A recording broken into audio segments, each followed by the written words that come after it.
Hadirin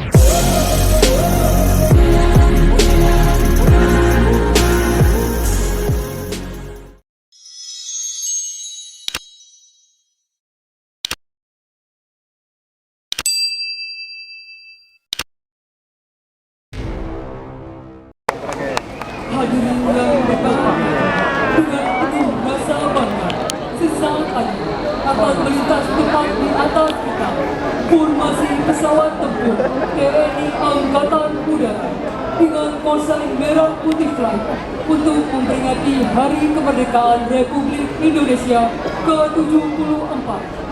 Formasi pesawat tempur ini terdiri dari pesawat T-50I Golden Eagle serta pesawat F-16 Fighting Falcon membentuk arrowhead formation pada ketinggian 800 kaki. Hadirin yang kami hormati, marilah kita dengarkan ucapan selamat yang akan disampaikan secara langsung dari kokpit pesawat tempur TNI Angkatan Udara.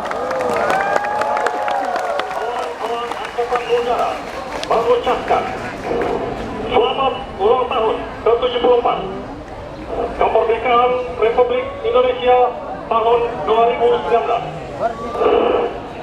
SDM Unggul Indonesia